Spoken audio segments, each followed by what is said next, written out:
Hi friends, ఈరోజు అయితే మా భీమవరం మా అక్క వాళ్ళు అయితే వస్తున్నారండి వినుకొండ గురించి. సో వాళ్ళకి నేను సర్ప్రైజ్ కింద ఏంటంటే దిల్కుష్ బిర్యానీ అనేది అయితే నేను తీసుకొచ్చానండి వాళ్ళకి పెట్టడానికి. ఎందుకంటే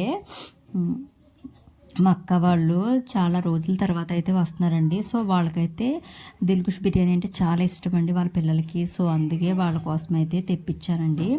ఇదిగోండి, మీలో ఎంతమంది దిల్కుష్ బిర్యానీ అంటే ఇష్టపడతారో మన కామెంట్ బాక్స్లో కామెంట్ చేయడం మటుకు మర్చిపోకండి. మా భీమవరానికి అయితే స్పెషల్ అండి దిల్కుష్ బిర్యానీ. టేస్ట్ అయితే చాలా బాగుంటుందండి. అదిగోండి, పిల్లలైతే చాలా ఎంజాయ్ చేశారండి, వాళ్ళకైతే బాగా నచ్చింది. జీడిపప్పు అవి బాగా వేస్తాడండి ఇందులోని ఫ్రై పీస్లోని. అదిగోండి, పిల్లలు చాలా ఇష్టంగా అయితే తిన్నారు. పిల్లలు సంతృప్తికరంగా తింటే అదే చాలు కదండి.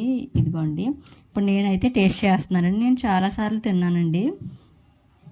టేస్ట్ అయితే బాగుంటుంది, చాలా బాగుంటుంది. ఎప్పుడు ఇంట్లోనే చేస్తాము. కాకపోతే ఏంటంటే పిల్లలకి ఇదంటే ఇష్టమని చెప్పేసి ఇంకా బయట నుంచి తెచ్చారండి మా హస్బెండ్.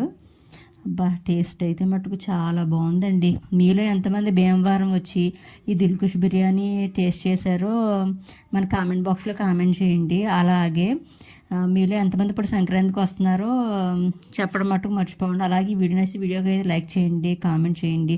మన ఛానల్ కొత్తగా చూస్తే మటుకు సబ్స్క్రైబ్ చేయడం మటుకు మర్చిపోకండి. భీమవరానికి సంబంధించిన ఎప్పటికప్పుడు అప్డేట్ ఇవన్నీ కూడా మీకైతే నా ఛానల్ ద్వారా అయితే అందిస్తానండి.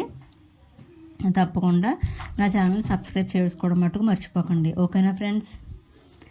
అందరికీ కూడా దిల్కుష్ బిర్యానీ తింటూ అందరికీ కూడా వెల్కమ్ అండి మా భీమవరానికి. ఓకేనా ఫ్రెండ్స్? Bye friends.